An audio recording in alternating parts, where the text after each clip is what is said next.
Hello and welcome to Baseball Barbacast, the only baseball podcast in the world brave enough to wish a happy Mother's Day to all the baseball moms, and not just Christian Yelich's mom. I'm Jake Mintz. That's Jordan Shusterman. Good morning. Wow, what a brave soul you are. It is Friday. We have a lot to talk about. I am so glad that we are sitting here on Friday, not wondering why Paul Skenes is starting in Louisville tomorrow, because shortly after our Wednesday episode, my dear friend, indeed it happened. Mr. Skenes has been called up by the Pittsburgh Pirates, and that is going to be our number one topic today on this Friday edition of Baseball Barbacast. You will be there, so we're going to get into that. I'm excited that you're going to be in the building. I'm sure there'll be a few more people there than when I saw him in Indianapolis last week. So excited to kind of look ahead to that. And then it's Friday, so we're gonna do the good, the bad, the Uggla. Always a good time before looking ahead to the weekend. A couple other bits of news and notes that we'll get to. Of course, minor Ippei update. We got a strange Rangers trade and a few other things. But Jake, let's begin with the biggest news in baseball, which is Paul Skenes. Here he come. Pittsburgh has been waiting. Again, it's so funny because we are so impatient with these things, and understandably. And you could argue, he was ready. This is the fastest a first overall pick has reached the big leagues in, I think, 30 years. and it feels like it took way too long. So here he is. He will be making his debut on Saturday, 4 p.m. Eastern, against the Chicago Cubs and Justin Steele. What a delightful matchup that is. And I definitely want to talk about this big picture for the Pirates. But let's zoom in here, Jake. You will be on your way to Pittsburgh on Saturday to check this out. I'm excited to hear about it.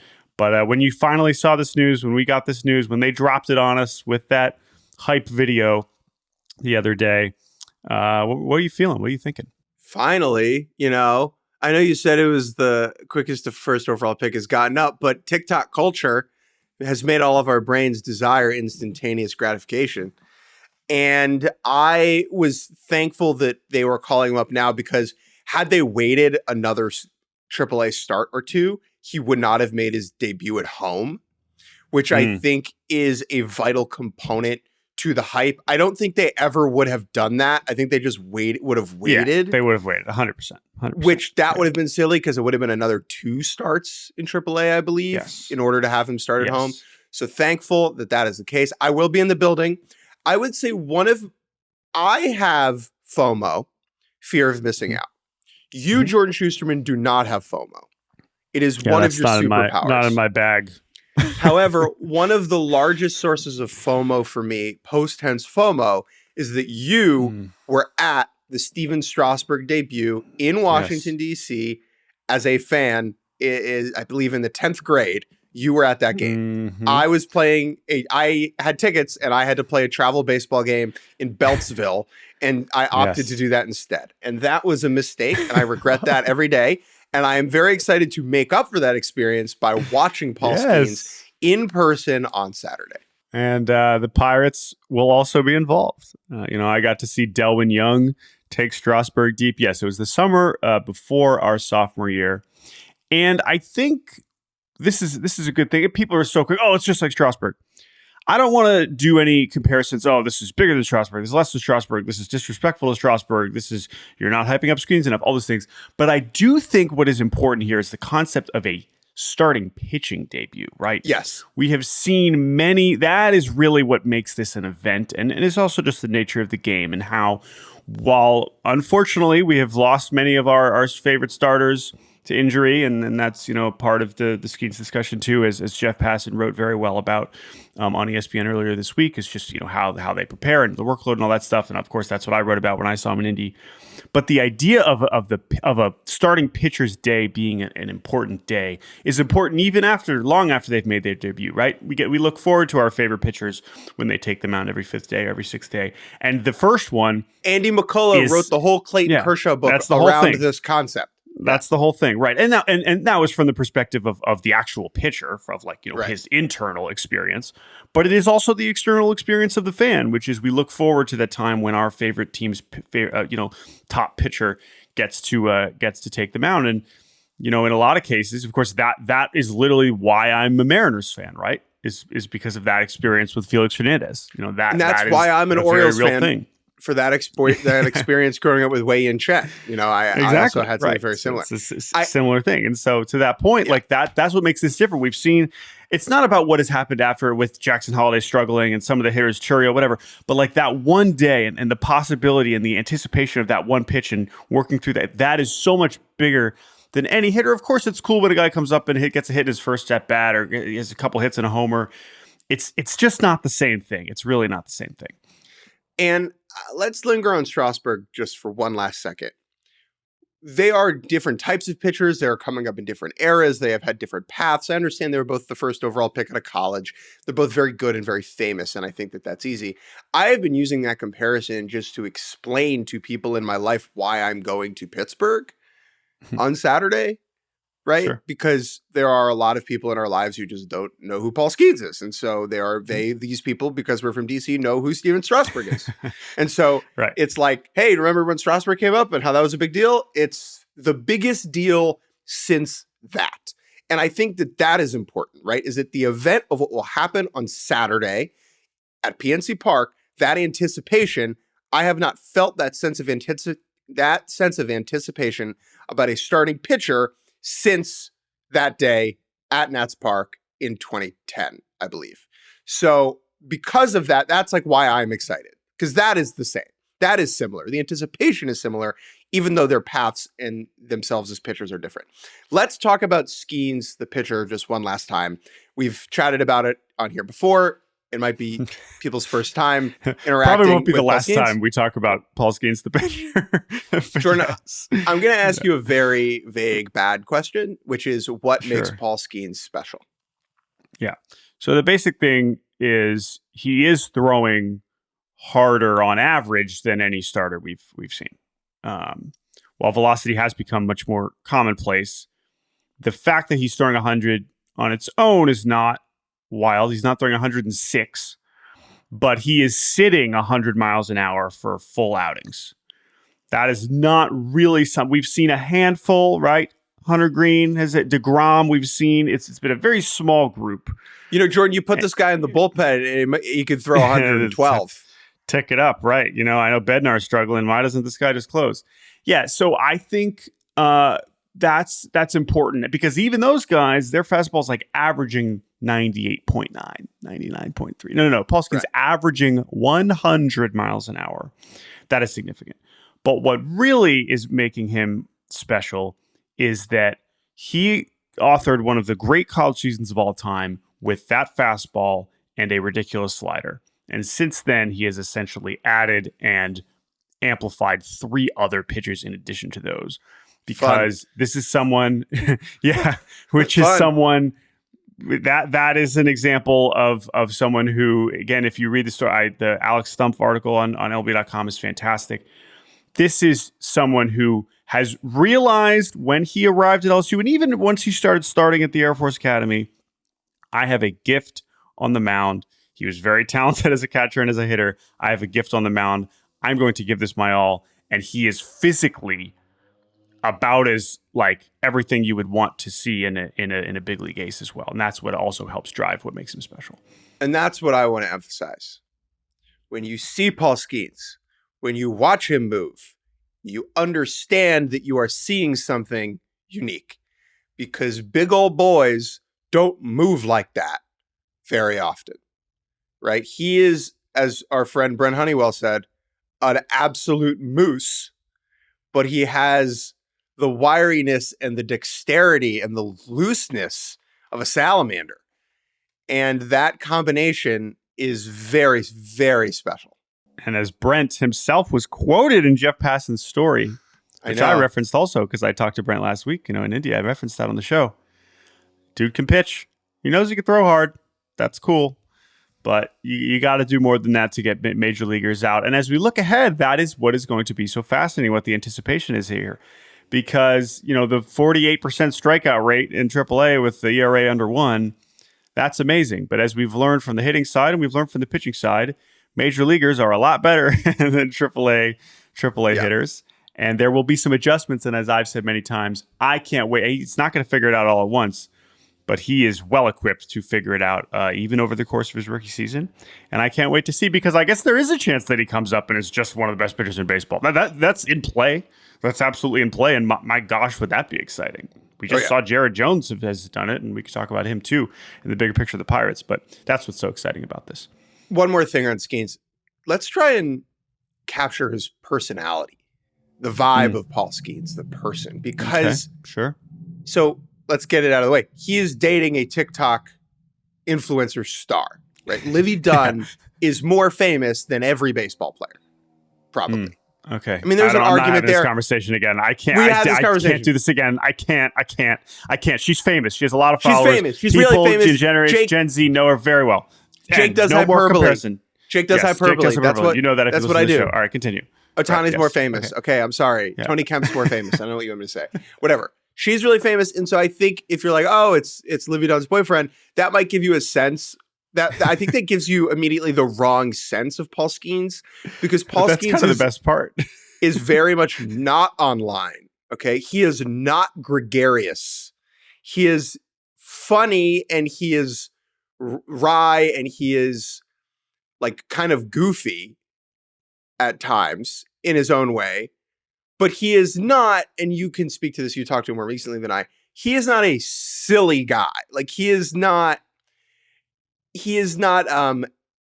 outgoing. He is very intense. He is tailored. He is specific. You chatted with him last week. Listen, so yeah. And it's kind of, again, like referencing the Alex Stump piece again, like not everyone just goes to a military school. That's, he's coming from a family that has a lot of, that already kind of sets the tone for the kind of person that he still wants to be, even as he's, moved on from his experience at a military academy, the Air Force Academy in Colorado Springs. Quick thought on that. Yeah. How did this guy fit in a plane? I've had that thought, right? Like I've been thinking, how the hell did we find him catcher's gear that fit him? But that is an even better question. Do they make XL planes? Plus size planes? Oh, you mean for the fighter jets that they're flying? Yeah, right, of course. Yeah, that's a great Paul question. Paul Skenes in the cockpit? I mean, he did not have a lot of elbow room. You can, if you want to ask him that, I guess he's probably doing his intro presser today would be my guess. Definitely today. But, I'm sure you'll maybe post game, if he goes, 7 shutout innings and you're like, Paul, you look great, but I just have to know how do you fit in that plane? Anyway, but that is like an important, and maybe that's oversimplifying it, but like that says a lot about a person. And again, those stories about his personality, but also again, what I think is important though is that doesn't mean that he's, straight edge to the point where it's like he's so serious to the point where he's like unlikable and approachable. Like, no, he's also a very, beloved teammate, someone who understands not just his responsibility to make the most of what he can do on the field, but also is the guy. And you could roll your eyes. It's like, no, but like he literally would stay and just sign for 100, whoever was there to see him after. Like he understands it and will take pictures, will be nice. Like people, he is not terrifying. If we're going to go back to the Kershaw on his pitching day, is like he takes it very seriously and he loves it, and he just wants to get the most out of that. And so that's really the thing, is he finds that balance too. And maybe there's a little bit of that pressure that we talked about with Kershaw, that he feels like, oh, but no, it's more the opportunity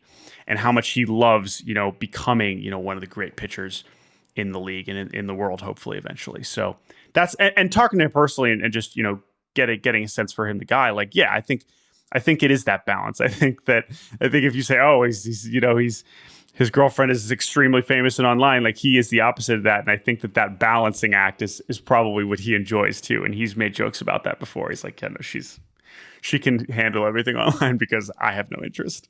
So I think that is a funny thing, a funny contrast as well. Kids these days never on their phones. Let's talk about what this means for the Pirates, the Pittsburgh Pirates, who I think I would call them the sluggishest organization. They have, in my mind, I know it's not like the longest postseason drought necessarily, but they feel like they have the longest run of just being straight up bad, right? Of being out of it come September, of competitive irrelevance. And I think that Skenes in that context is interesting because he cannot turn that around alone, right? This is not LeBron James joining the Cavaliers. A basketball player and a baseball player are different entities. However, he provides a sense of hope, right? It is the idea that there are brighter things to come. And that is part of what made Strasburg's debut so beautiful. Now, that's different because Bryce Harper was in the minor leagues doing fantastic things, and everyone knew that he was going to come up soon and that there was more on the way. Tamar Johnson is special. I don't think he's Bryce Harper special. There are not immediate comparisons to be made there. However, the idea, and this is what I think is what I'll leave people with.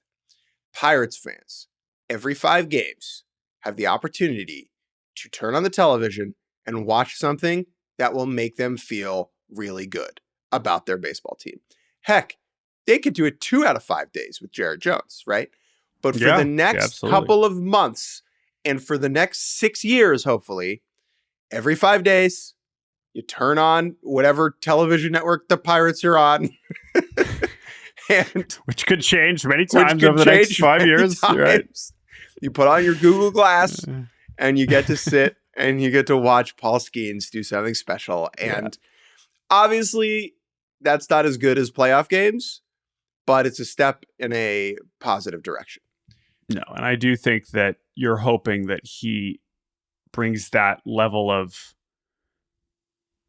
credibility, right? This is something that is harder for a pitcher to do on a day-to-day basis from an actual production standpoint because they are only pitching so often. But we've talked about the difference that Adley, made on the Orioles immediately. And there's a lot of other, of course, things that were going right infrastructure-wise with Baltimore that allowed that to happen. But I think that to your point, you're talking bigger picture. I do think, though, that as we zoom into this year, the Pirates are 17-21. They've been one of the worst teams in baseball since their 9-2 start. They're 5.5 back. They're 2 out of a wild card. Do I believe that this team is good enough to make a postseason push this year? Not necessarily. However, I will say that this is coming at a time and where they are in the standings and early enough to where if this can provide a spark and if somehow the offense can get going together, they're also calling up Nick Gonzalez, another one of their first round picks. I know they just sent down Henry Davis recently, which is another example. That's a first overall catcher. He was supposed to be a franchise pillar too.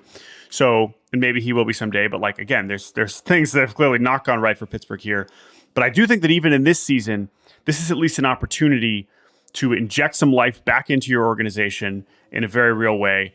And while Paul Skenes can only control, the outcome of the game so much every 5th day, he is going there expecting to win as soon as possible. Now he can only control so much, but I do think that again, he'll lend that credibility. And I think that is what is really exciting. 2 straight years, maybe not finishing in 5th place, raise the banner. Yeah, I mean, they're currently, again, they could take advantage of the fact that the Reds and Cardinals currently look worse than the Pirates. So again, do I think this team's good enough to compete this year? I don't think so. But they're not far enough out of it that they could, if they get hot again, we can start getting excited. And hopefully PNC Park can fill up. I'm sure it'll be packed on Saturday, and that'll be really, really cool against the Cubs. Justin Steele, it'll be a great series. And that is just so exciting, and I can't wait to have Paul Skenes part of my routine. Getting to watch him every 5th day is also exciting for anybody that loves baseball like this. And that's what preparation's all about. The 4 days in between Paul Skenes starts, we need to do the work to be ready to watch the magic on the 5th day. All right, Jordan, let's take a quick break. And when we return, a couple news and notes. Ippei pleads guilty. Yeesh. Trout surgery. Good, bad, Uggla. We'll be right back. And welcome back to Baseball Barbacast. Jake Mintz, Jordan Shusterman. I'm guilty of being excited about Paul Skenes. Jordan is guilty of being excited about Paul Skenes. And Ippei Mizuhara is just guilty. Yeah. So officially, Ippei, we have some additional reporting from ESPN. Agree Wednesday, plead guilty to federal charges, felony bank fraud, and submitting a false tax return. IRS is like, yo, you're not getting away with that either. Let me get in here. Stole nearly $17 million. Again, we're not going to get too into the nitty-gritty details here, but we do have some more details about specifically when he was stealing all this money and when he was wiring all this money and all the additional lies he was saying. There's a note in the ESPN story about how in September 2023, that's not that long ago, Nope. he told Ohtani he needed $60,000 for dental work. I feel like if you had needed $60,000 for dental work, you would be able to know, like, you would be able to tell that something was wrong. Now, Like, I'm not the one to speak about dental work because I'm undefeated at the dentist, so I don't really know how much dental work costs. As a very defeated person at the dentist, yeah, you would think, Ippei, man, your teeth are janked up. Like, yeah, you got molars all over the place. Anyway, your canines are. Okay, 60,000. Anyway, September 2023, Mizuhara told Ohtani he needed $60,000 for dental work, which Ohtani arranged to give him via check drawn from a business account. However, Mizuhara pocketed that money and instead used Ohtani's debit card to pay the $60,000 dental bill. So this is saying he actually did. He actually did it? This is saying he actually did need $60,000 of dental work. Anyway, here's the point. Ippei's going to be going to jail for a very long time. And this is just about the last story that we are kind of going to get from here. Now, again, there are still so many investigations involving just like all these illegal bookmaking that might involve other famous people, including apparently the fact that the guy that he was wiring the money to was apparently on the Real Housewives of Orange County. Not surprising. So that is a funny and also not surprising detail whatsoever, because this is just like rich, dumb people trying to get away with stuff. Like, that's seems like that would fit the description, even though I know nothing about this show. I don't mean to dismiss reality TV. It's just this specific one. I don't have any interest in this one. Can we stick on the dental bill? Because $60,000 in dental is crazy. Is that not covered by the Angels insurance plan? Right. Well, they don't do dental. Man. And then I don't know. Instead of using the check, he pocketed it and used Ohtani's debit card to pay the bill. Debit card? I mean, you're missing out on all those points. At least use, I don't, dude. Use a credit card. This is the thing. Now I have even more questions, but I just don't think it matters anymore. Yeah. Ippei, here's what you should have done. Ippei, listen. That dental bill, that $60,000 dental bill, if you'd gotten like a United or a Delta card, then when you had to fly back from Korea on your own dime because you stole from your friend, you could have upgraded to lay down to the seat going all the way back instead of being sandwiched in the middle of back. He would have been He would have been so comfortable on his way back before he was, taken in by the authorities as soon as he landed. What do you think he did on that flight? Right, that to me, that actually last Ippei thing, that is one of my what was Ippei's 16-hour flight like from Seoul to LA alone after being found out? What movies do you watch? You can't watch any crime movies because you're like, that's me. No, no, you could. Maybe you could get some inspiration on some of the lies you could tell when you land. I don't know if it's or you just go full distraction, right? Throw on some Shark Tank. Throw on some Real Housewives. Hey, I know that guy. Put on some mindless reality TV that's going to get your mind off of the horrible crimes you have just committed and the friendship you have just betrayed. No more Ippei, Jake. Let's talk about baseball. Two other bits of news before we move on to the good, the bad, the Uggla. The first is that the Rangers made a strange trade. The Rangers have acquired Robbie Grossman. Wasn't he just on the Rangers? Yes, he was. But to start the season, he was on the White Sox. And congratulations to anybody that is on the White Sox that is traded away from the White Sox. I know they're pretty hot. They beat Cleveland last night. Things are looking up on the South Side. But in general, Robbie Grossman, I'm sure the plan was, as Tommy Pham's plan probably still is, right? Go to the White Sox, play a bunch, get traded. And fortunately for Robbie Grossman, because the team he was on last year absolutely loves him and wants him back, clearly already, they're like, all right, we're not even going to wait till July. Let's just get Robbie Grossman in. They trade a very interesting relief prospect, Anthony Hoopy Tuionatoa, who, if you follow Tepid Participation on Twitter, the czar of Rangers behind the scenes minor league information, he's one of our favorite people. Oh my God. He was literally tweeting about him 12 hours before this trade happened, which is unfortunate. So sorry to Tepid P. But the reason I'm bringing this up, congratulations to Robbie Grossman, because he has escaped hell You know, he has crawled his way out of irrelevant baseball and back towards the light. Yes, and good for the White Sox for getting an interesting relief prospect for a month of Robbie Grossman. Like, good for them. Good process, whatever. However, the reason this is important is because it is related to one of the storylines for the defending champs, which is Evan Carter. Evan Carter has a 284 OPS against left-handed pitching this year. This was one of the concerns or questions that we had, right? Okay, can Evan Carter hit lefties? On one side, you could say, no, he never has. On the other side, you could say he hasn't played enough to actually find out. Both of those sides were, I think, fair perspectives. However, he has been not good at all in the early going against left-handers to the point where they have already started to bench him against lefties. And Robbie Grossman, who is a switch hitter, but generally has crushed lefties in recent years, will now seemingly be brought in to handle some of those plate appearances. And this is an interesting thing. And I'm not saying Evan Carter will never hit lefties, but this is an important development as we project Evan Carter forward. It's only a month, but like this is something that now we have to start to wonder and think about is when we think about the overall potential of Evan Carter, this is something that we will have to continue to monitor because this is the organization saying, we're still not so sure. At least we don't want to give you those opportunities right now. I mean, it made sense to call him up when they did last year, obviously, but this is why guys spend more time in the minor leagues because he can't get those reps against lefties at the big league level because they're trying to win baseball games, right? Yeah. What he needs to do in the offseason is find every single left-handed human being in rural Tennessee where he's from. Right. North Carolina. Sorry, North Carolina. No, Tennessee. Tennessee. You got it. Yeah. Rural Tennessee, just if you throw with your left hand, if you even frick it, you write with your left hand.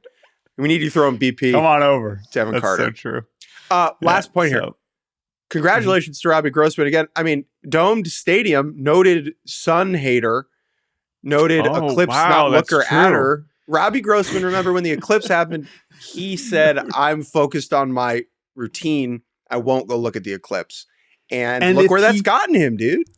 If he had looked at the eclipse, the Rangers would have been like, does he want it bad enough? Robbie's lost a step. You know, Robbie's changed. He's wasting his pregame time looking at the sun.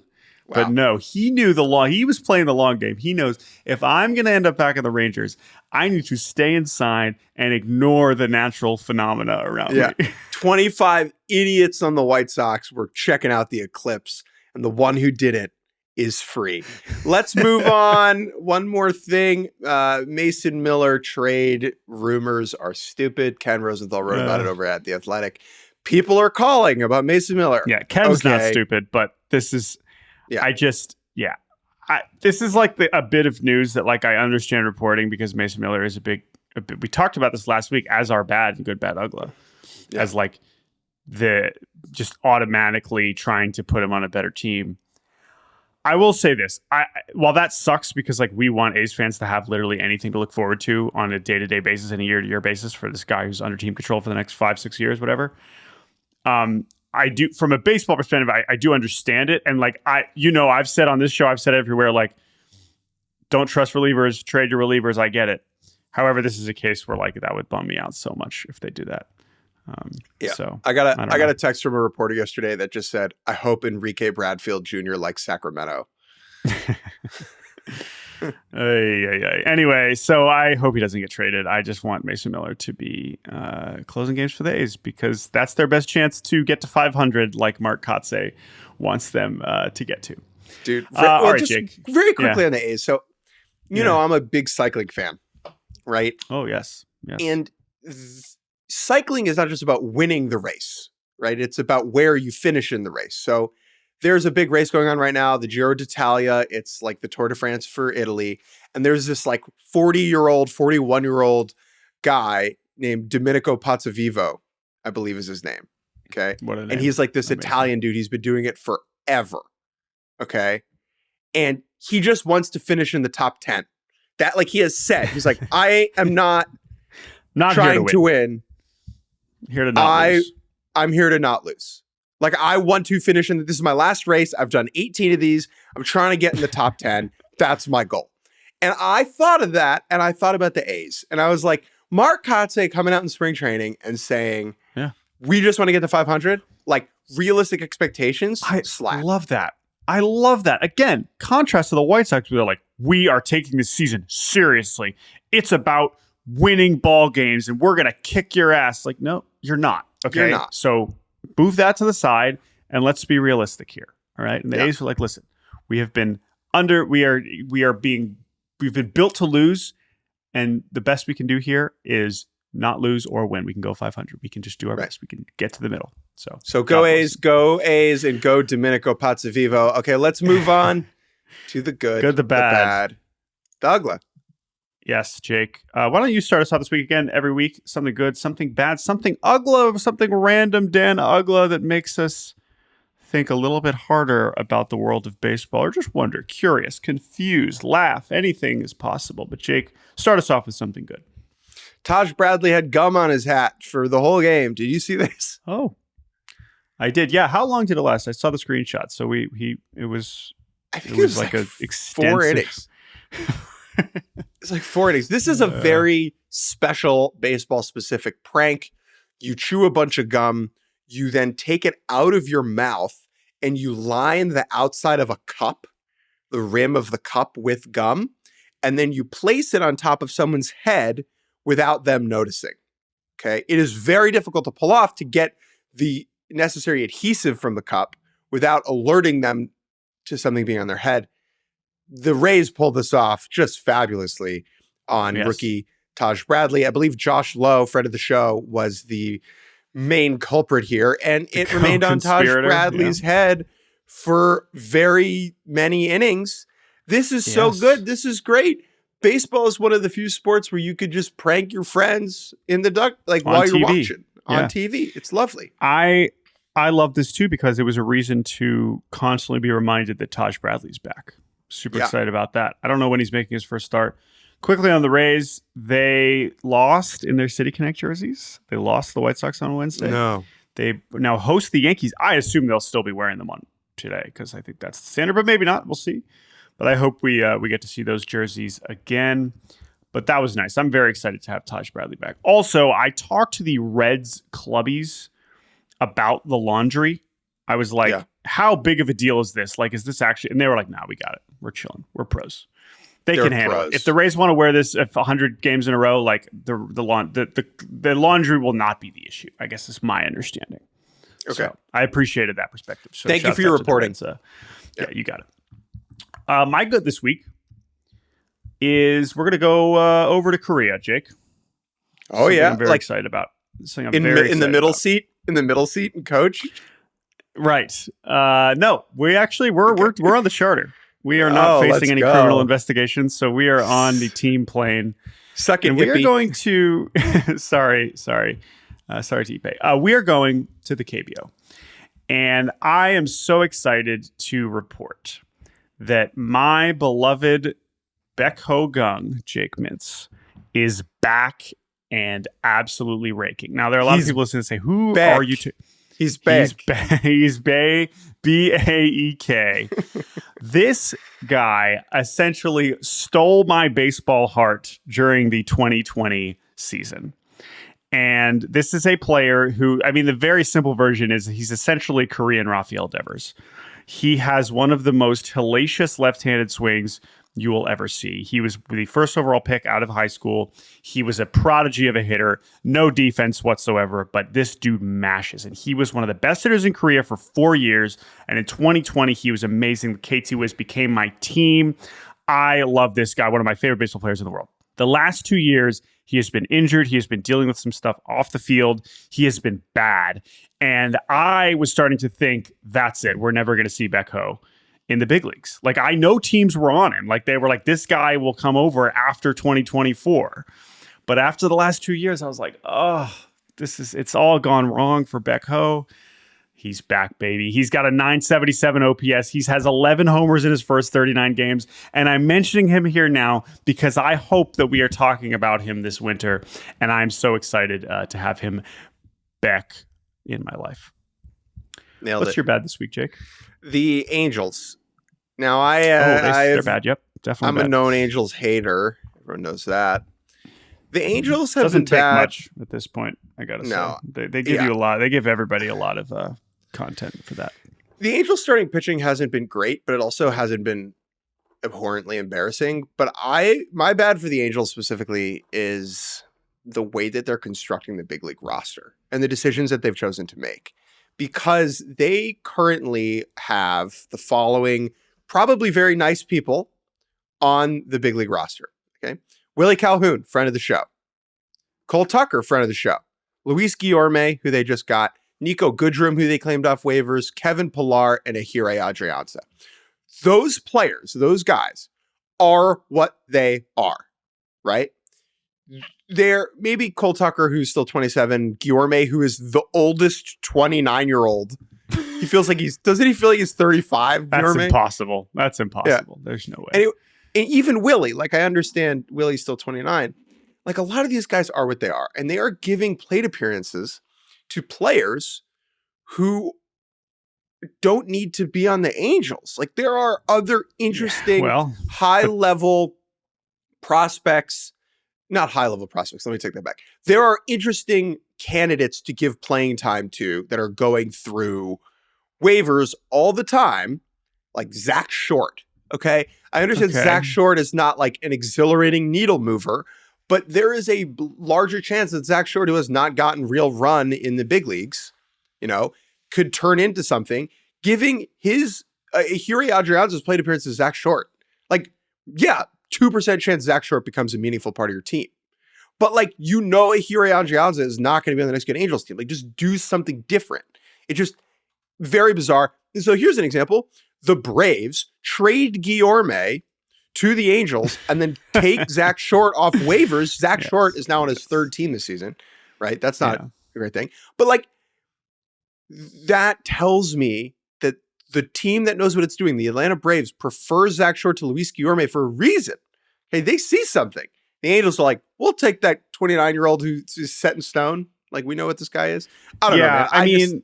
I'm being too picky. The process is just so weird with them. To me, though, but the process is a product of, they have no depth. They have no options. There's no other. This is essentially Band-Aid after Band-Aid after Band-Aid because they have no one else to turn to. They have Trout out. Rendon just went on the 60-day. Drury's injured. Sano's injured. Rengifo's injured. This is what I said at the start of the season. When they were healthy and they were playing, I said, they're fine. They are one or two injuries away from being one of the worst teams in the league. But that's every team. Every team is not every team, but I'm saying every team is going to have one or two injuries. And so this is where we are. It's the least surprising thing ever. I don't think the difference between claiming all these guys, it's what they're stuck with. It's what they have no choice. And because the biggest problem is that they won't rebuild. They refuse to rebuild. So they're not taking interesting flyers to what you're describing because they think that they're still trying to go out there and win every game because Wash is their manager. And he said again yesterday, he said, we're not in a rebuild because we're trying to win games every day. If we're in a rebuild, I'll be the first one to tell you. And at some point, that might actually happen. We'll see if Ron Washington's around to see it.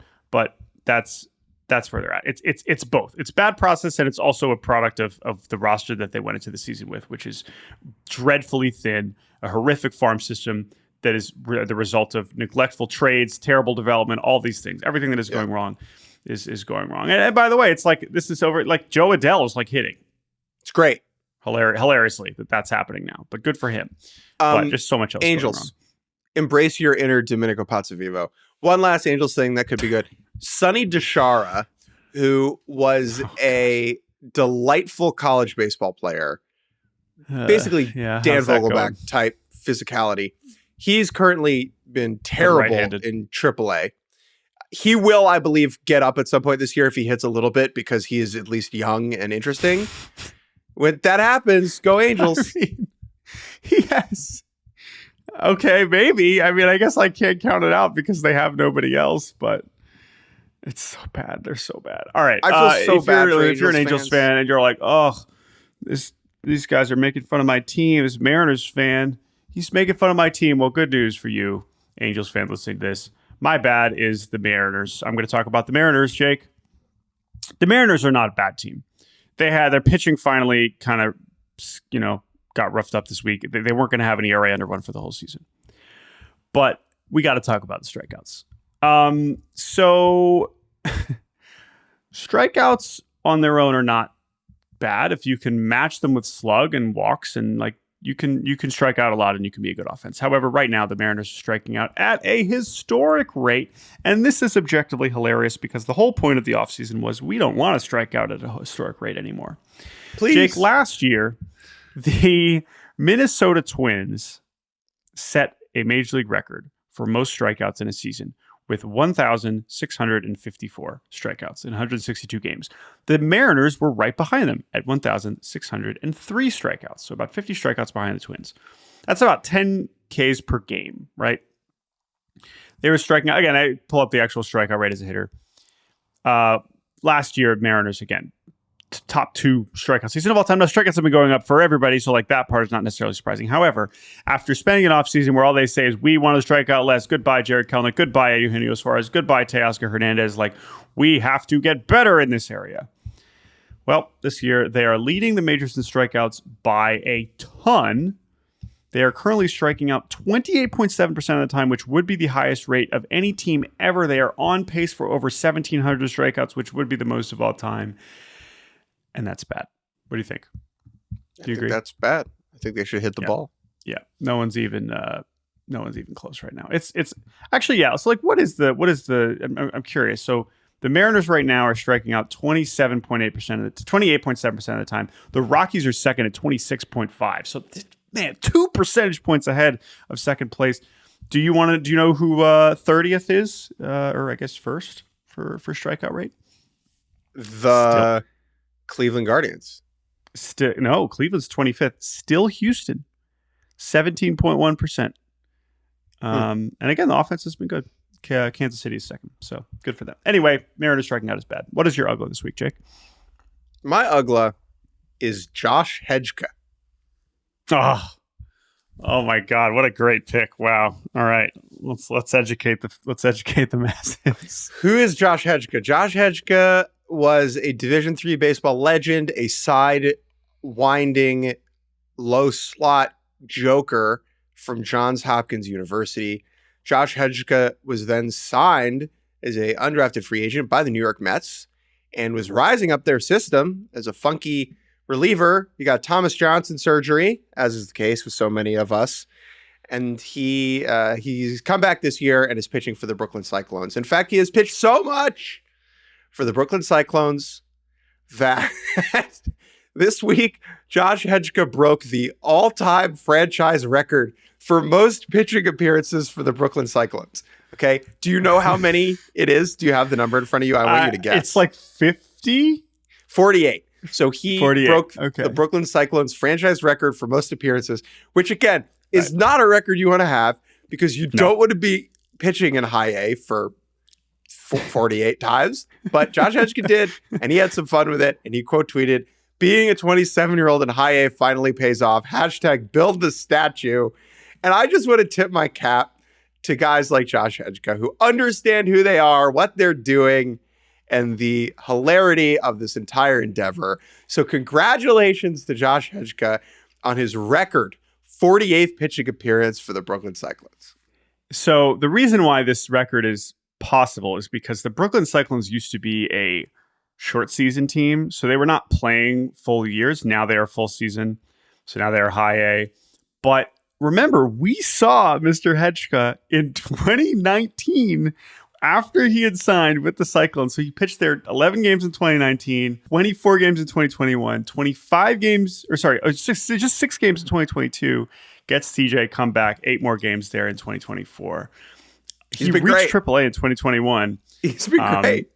Yeah, he's been great this year, but he is a 27-year-old in A-ball. But it doesn't matter. When you're a pitcher, who cares? So, and when you throw like that, like anything's possible. Like Josh Hedgeka could still be a big leaguer. That is absolutely still possible. It's just like Adam Kolarek, Adam Simber. The clock is different when you. Yes. And the best part, Josh Hedgeka, spectacles. He's got the rec specs, and we will talk a little bit more about vision in a couple of minutes. But Jordan, what is your Uggla? Yes. My Uggla, I just wanted to check in. I love talking about umpires, and I just wanted to check in on the top of the umpire leaderboard right now because unfortunately we are still waiting for Pat Hoberg to umpire his first game. I don't know if he's injured. I don't know who to ask about this. I don't know if I should probably start inquiring because if anyone's going to, it's going to be me. But again, umpscorecards.com, one of my favorite websites. And I just wanted to flag a couple guys here because, last year, if you looked at the top of the leaderboard, Hoberg and Quinn Walcott were at the top. Jansen Visconti, Alan Porter. This is by average accuracy per game. That was the kind of the upper tier. But there was a name last year that showed up, and I believe his first year as a regular umpire. His name is Derek Thomas. Derek Thomas last year was seventh in average accuracy. And this year, he is clearly first. And I just think Derek Thomas, this is a name to know. Alan Porter right there in second, Ben May in third, John Lipka having a really strong season. He's in fourth right now. We've seen, Porter, Ben May, we've seen these guys at the top. Derek Thomas, as long as Hoberg is out, Thomas is the name to watch. 96.1 average percentage accuracy this year, which is an excellent rate. And I just keep that name in mind. This is the guy to watch here. And I've heard earlier this year, I've had someone, I was talking to Adam McCalvey, and he's like, we got a guy the other day. He was really good, and it was Derek Thomas. He's one of the younger umps. So just keep an eye on this guy. I think he's coming for Hoberg's crown. So hopefully Perfect Pat comes back soon. But as we keep an eye on this, as I do every morning, I just wanted to shout out DT behind the dish. Jake, what series are you looking forward to this weekend? There's some really fun division series this weekend. Obviously, you will see one of them. You're going to Pittsburgh. You're going to see Skenes against the Cubs. We've covered that. Yankees in Tampa, Dodgers in San Diego, and the Braves in New York against the Mets. Those are the three I'm watching. Definitely Dodgers Padres. I would love to see the Padres show some life this weekend. I will be at Braves Mets today and on Sunday. It's a Sunday night game. Braves Mets. So I'm going to be in Pittsburgh in between those two, but I will be at both of those. So I'm excited to see that. And of course, famous division matchup, Diamondbacks Orioles. Yes, that is some very good, weird interleague. I will say, I wrote about Corbin Carroll. You can go check that out. And just being around the D-backs there, this is a nice opportunity for a challenge, a much bigger challenge to win in Baltimore than in Cincinnati right now. Reds are down horrendous. But yeah, let's see if the Snakes can keep things rolling here. I'm curious to see how they look. But that's our show, Jake. That's our weekend preview. One final update. On Wednesday, Jake admitted to us that he is losing his vision. Maybe that's a bit dramatic, but he at least realized I can't see as well as I could when I was younger. And you apparently had a doctor's appointment, eye doctor appointment. What were the results? I have not heard about this. Will you be joining me as a glasses wearer in the near future? First of all, there's no I and eye doctor. Okay, there's no me and team. Okay, it's a we doctor. Yes, Jordan, I need glasses. I have astigmatism. I got one of those weirdly shaped eyeballs. I'm not nearsighted or farsighted, is my understanding. Yep. Things don't. I don't think I'm as blind as you. However, we'll find out when you get that prescription. Yeah, I need glasses, and they're coming next week. I will become a glasses guy. We'll have two of them. I really need them at night more than during the day, is what I was told. And for things far away, you won't always see them on the podcast, but I will be glassed. Wow, will be glassed. All right, that's great. Well, looking forward to seeing what that looks like and means for you. I hope it's going to be okay. You'll be all right. When I was in the eye doctor, when I was at the eye doctor, I just kept thinking about umpires. Like, you need to get your vision checked. It's like, I'm doing it. I am. Derek Thomas doesn't need to check his eyes. He's doing 2020, baby. Thank you all for listening. BaseballBarbacast@gmail.com. Thank you, Andrew Hartz, for producing. Everyone have a wonderful weekend. We will be back on Monday early morning. Yes, we got to talk about when we're going to record that because I have stuff going on next week, but looking forward to our next People don't need to know all that. Episode. People don't need to know all that. Relax, dog. But say goodbye. Now they do. Get out of here. It's all about transparency. We'll talk about Paul Skenes' debut in which he throws 5 1/3 innings and allows 1 run with 8 strikeouts and 1 walk. We'll talk about that on Monday. Ian Happ's going to pop him. Watch.